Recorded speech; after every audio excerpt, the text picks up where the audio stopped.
O Senhor esteja convosco. Ele está no meio de nós. Proclamação do Evangelho de nosso Senhor Jesus Cristo segundo João. Glória a vós, Senhor. Naquele tempo disse Jesus à multidão: ninguém pode vir a mim se meu Pai que me enviou não o atrai. Eu o ressuscitarei no último dia. Está escrito nos profetas: todos serão discípulos de Deus. Ora, todo aquele que escutou o Pai e por ele foi instruído, vem a mim. Não é que alguém tenha visto o Pai, só aquele que vem junto de Deus viu o Pai. Em verdade vos digo, quem crê em mim possui a vida eterna. Eu sou o pão da vida. Vossos pais comeram maná no deserto, no entanto morreram. Eis aqui o pão que desceu do céu. Quem comer dele nunca morrerá. Eu sou o pão da vida, pão vivo descido do céu. Quem comer deste pão viverá eternamente. E o pão que eu darei é a minha carne, dada para a vida do mundo. Palavra da salvação. Glória a vós, Senhor.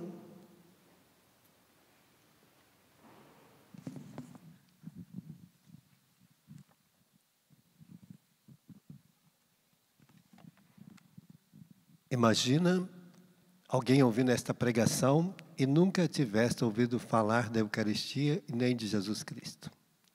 Era assim que muitos cristãos sofriam perseguição e eram tidos como pessoas que comiam carne. Os cristãos antigos, nas suas celebrações, então o pagão não entrava dentro do local para celebrar, nem aqueles que estavam preparando para o batismo. Chegava a certa hora que o bispo ou o celebrante daquela celebração pegava o seu cajado, quando era o bispo, e colocava as pessoas para fora na hora do Pai Nosso. Então as pessoas iam para fora, não podiam participar da Eucaristia. E nesse momento, muitas pessoas ficavam em dúvida, será que... E aí, quando celebrava, falava da carne, da celebração do corpo e sangue de Jesus, né? Isto é meu corpo, isto é minha carne, isto é meu sangue que é dado por vós. Então, muitas vezes, a pessoa que estava lá fora, não via o que era, ficava imaginando o que seria. Será que estão comendo carne? Será que estão bebendo sangue? Então, muitas vezes, não tinha essa revelação só quando ele era batizado, e aí ele era introduzido à mesa, à ceia. Por isso a palavra de Deus é o primeiro alimento. Ela que vai nos dar graça da gente poder vislumbrar aquilo que Deus fala conosco. Por isso nós somos atraídos por Deus. Mas só vai viver em Deus e conhecer Jesus quem realmente vive em Deus e se alimenta da sua palavra. Porque tem muita gente que ouviu falar de Deus, até foi batizado. Às vezes foi batizado quando pequeno, e depois não se alimentou da palavra de Deus, vive um deísmo. Um Deus que existe, que ele crê em Deus, sabe que Deus existe, mas não se alimenta nada, não crê na revelação, acha que a palavra de Deus foi escrita pelos homens. Tem muitas pessoas que hoje você entra na internet, foi o homem que escreveu a palavra de Deus, porque ela vive um deísmo. Eu creio em Deus, eu acredito em Deus, né?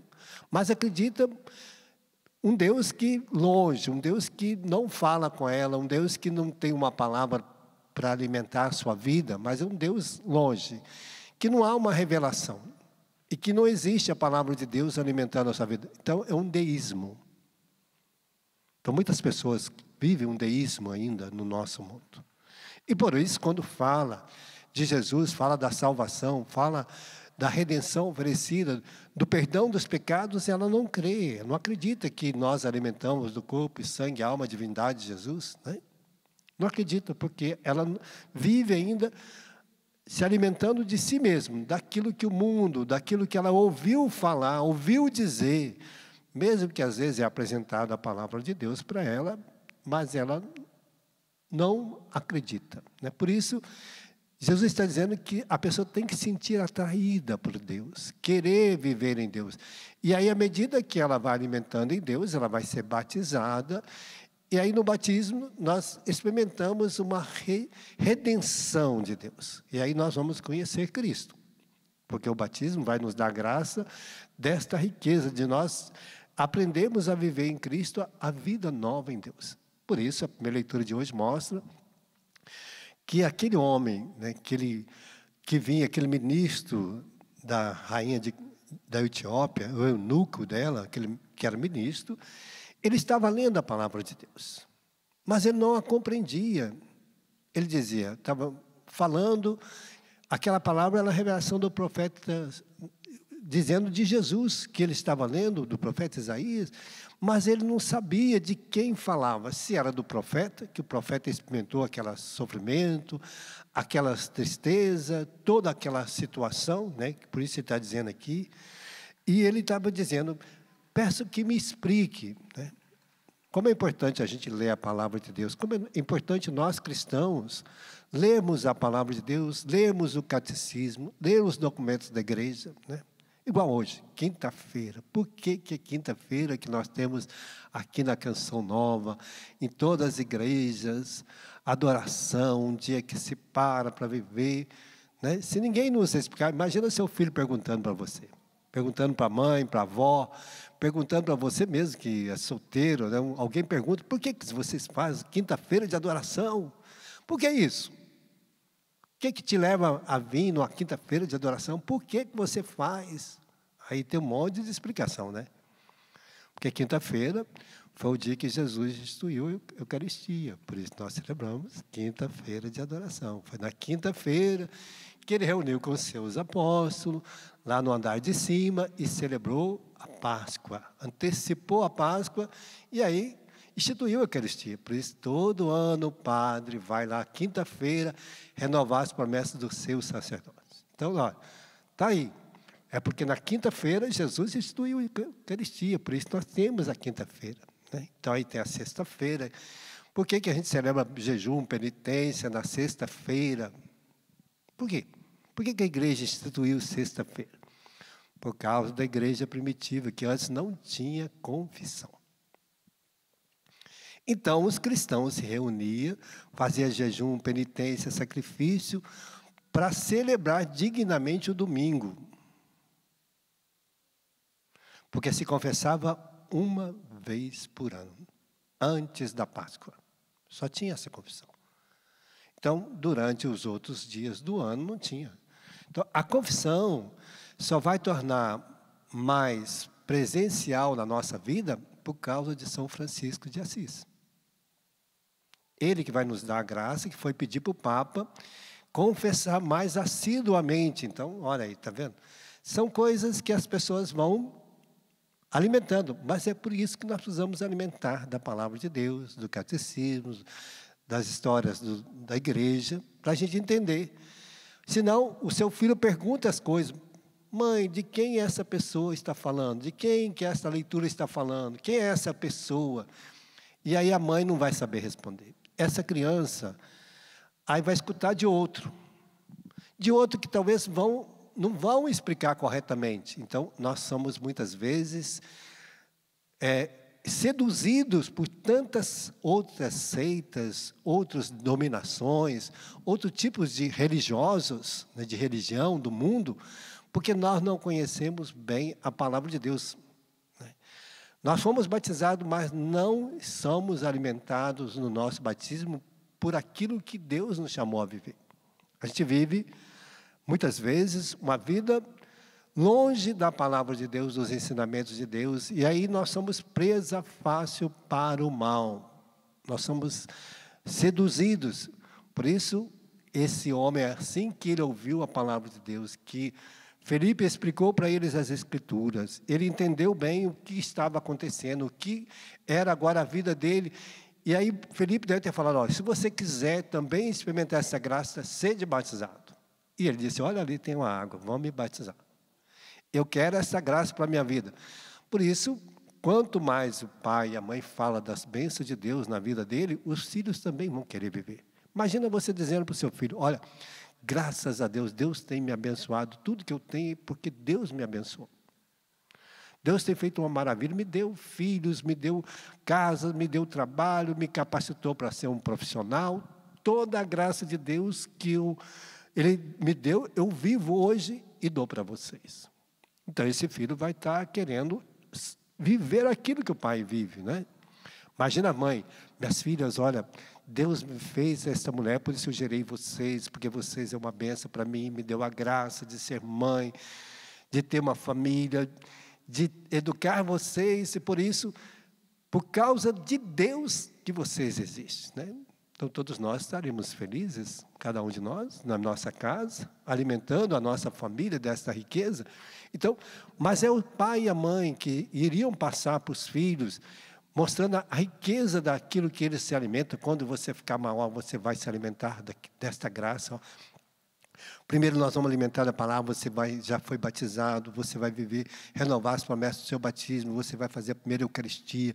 E aí na primeira Eucaristia você vai receber uma dádiva de Deus, que vai te alimentar, que vai tornar a sua vida eterna, e que nada pode destruí-la, que nenhum mal pode destruí-la, que você é um vencedor do pecado.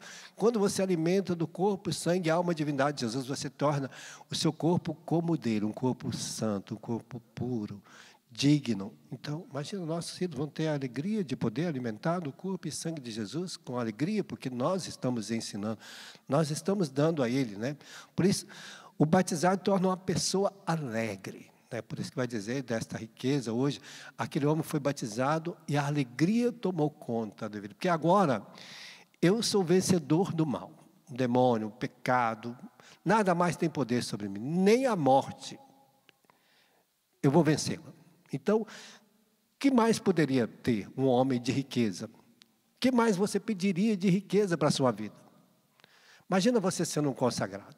Qual é a maior riqueza da sua vida? Ser consagrado a Deus, ser um batizado, porque o batizado é um consagrado. Qual é a maior riqueza? O que eu poderia dar em troca do meu sacerdócio? Nenhum bem, nenhum dinheiro do mundo compraria. O que você poderia dar em troca do seu nome de cristão, de filho de Deus, em troca daquela redenção dada por Jesus, né? Vai dizer que perpétua infelicidade, quando elas estavam para ser martirizadas, o pai e o funcionário do imperador vieram até ela, porque o pai dela era muito amigo do imperador. Vieram até a felicidade perpétua, porque a felicidade perpétua, uma escrava e a outra era a senhora. E aí chegaram perto de Felicidade e disseram para ela, olha, se você negar, só aqui, ninguém vai saber. Ninguém vai saber que você negou, mas se você disser que nega o cristianismo, nós vamos te soltar, você não vai para a arena ser martirizada pelos leões. E ela perguntou para o pai dela, pai, aquela entrada ali, o que tem naquela entrada? O pai dela disse, uma porta. Ela falou, dá para mudar o nome de porta? Ela falou, não, vai ser sempre porta. Ela falou, depois que você é batizado, você sempre será batizado. Não importa se você negou ou não, mas diante de Deus, eu fui batizado, não tem como eu mudar o meu nome de cristão mais. Eu sou cristão, então eu tenho que morrer. E ela foi para a arena e morreu, martirizada, devorada pelos leões. Então, não dá para mudar. Então, a alegria dela era saber que ela era cristã e que ela estava ali sofrendo por causa de Cristo, porque ela aprendeu com Cristo a vencer. Então, a morte e o sofrimento, às vezes, são vencidos diante da fé que nós temos em Deus. Mas é preciso que nós ensinemos uns aos outros, fortalecer o outro na fé. É preciso que nós nos alimentemos da palavra de Deus a cada dia. Fechamos nossos olhos, nós temos muitas coisas lindas para a gente ler a cada dia e poder absorver e ficar como este eunuco, alegre, porque nós somos batizados. Somos a herança mais linda que nós temos, é a glória de Deus. Não existe nada que possa pagar este preço. Não existe dinheiro no mundo que consegue comprar o céu. Não existe dinheiro no mundo que pode mudar a sua identidade de cristão. Ninguém pode roubar isso de você. Ninguém pode tirar, nenhum homem, nada. Eu posso até deixar de viver, mas ela não deixa de ser em mim a glória de Deus. Ela não deixa de estar perto de mim, não deixa de viver em mim a glória de Deus, porque ela é para sempre. Mesmo que eu não queira, Deus me marcou com o selo da sua glória. Então nós pedimos essa graça hoje, Senhor, que nos alimentemos sempre dessa riqueza em nossa vida, de sermos aqueles que espalham a boa semente do seu amor neste mundo, é a sua palavra.